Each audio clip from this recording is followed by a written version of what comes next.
These are the top 10 stories on TV Platinum for December 3rd, 2025.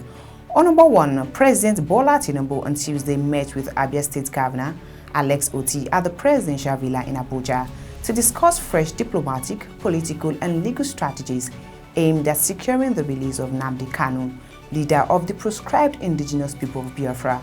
The meeting comes days after Governor Otti visited Kanu at the Sokoto prison facility where he is serving his terrorism-related conviction. Otti, accompanied by Kanu's younger brother Emmanuel Kanu, the Abia State Attorney General Ikechukwu Uwanasan and his media advisor Ferdinand Ekema, had earlier announced that the state government was working on a multi-stakeholder agreed strategy to secure Kanu's freedom. Otti maintained that the issue remains a top priority for the Abia government, describing Kanu's case as both emotional and politically sensitive for the state. On number 2, the Senate President Godswill Akpabio on Tuesday named first senators to head key committees in a move designed to strengthen legislative oversight and respond to emerging national challenges. The new chairman includes Senator Shehu Buba, APC Bauchi, Chairman Committee on Livestock and Animal Husbandry, Senator Abdullahi Yahya, APC Kebbi, Chairman National Intelligence and National Security Committee, Senator Ositangu, PDP Enugu, Acting Chairman Air Force Committee, Senator Musa Mustafa, APC Yobe, Chairman National Planning Committee. Akpabio said the appointment would bolster the Senate's ability to address urgent issues in national security, agricultural reform, defense logistics, and long-term economic strategy. On number 3, factional national chairman of the People's Democratic Party, Kabiru Turaki, has clarified that the party has not yet received official notification from Governor Ademola Adeleke regarding his resignation, despite Governor Adeleke publicly announcing his departure from the PDP due to the prolonged internal crisis.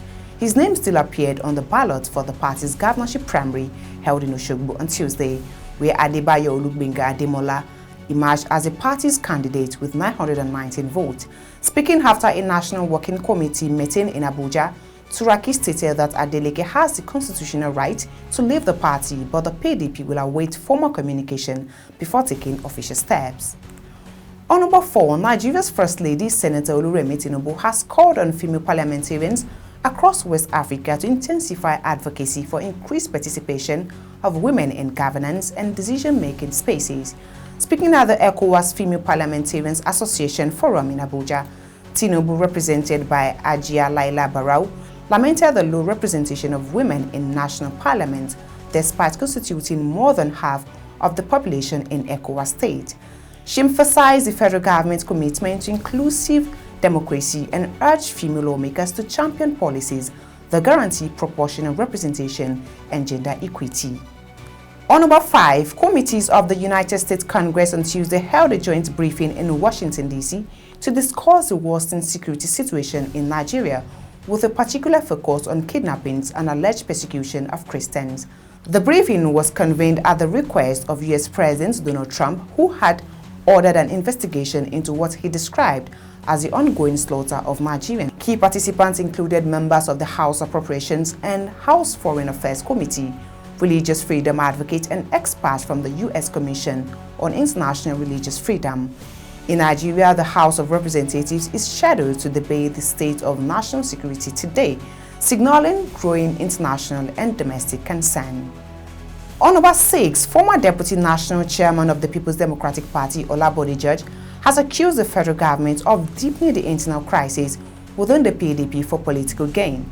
He described Nigeria's political environment as dangerously wobbling, warning that democratic institutions are being eroded by those meant to protect them. Meanwhile, the Senate has scheduled December 3, 2025 to screen retired General Christopher Gwabin Musa as the new Minister of Defense. Senate leader Opeyemi Bamidele confirmed that the upper chamber has received the formal request from President Bola Tinubu. On number 7, President Bola Tinubu on Tuesday donated 200 million naira to the Nigerian Legion in support of veterans, injured officers, and families of fallen soldiers. The President of the Senate, Godswill Akpabio, and Deputy Speaker Benjamin Kalu jointly donated an additional 100 million naira on behalf of the National Assembly. FCT Minister Nyesom Wike donated 200 million naira. Top government officials, service chiefs, and members of the National Assembly were decorated with remembrance poppies to honor Nigerians' fallen heroes.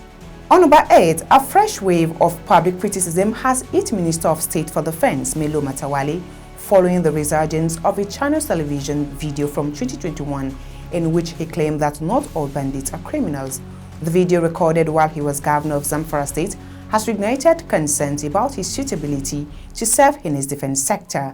Nigerians are now demanding his resignation, arguing that his past comments contradict ongoing counter-terrorism efforts. On number 9, Senator Enyinnaya Baribe has demanded a thorough investigation into allegations that the withdrawal of troops in Kebbi State enabled the kidnapping of 24 schoolgirls. Speaking on Arise Television, Abaribe said it is unnecessary to debate whether troops were withdrawn, but rather to identify who authorized the withdrawal order, insisting that such a grave breach of security must be addressed decisively. And lastly, in a separate commentary on Arise Television, Senator Enyinnaya Abaribe criticized the federal government's continued reliance on non-kinetic methods for addressing Nigeria's worsening insecurity. He argued that negotiating with or granting concessions to criminal groups only embodies them, warning that such approaches may invite perpetrators to return and commit even worse acts. And those are the top 10 stories on TV Platinum. I am Hakima Dada. Do well to subscribe to all our social media platforms for more news updates. Thank you for watching, and bye for now.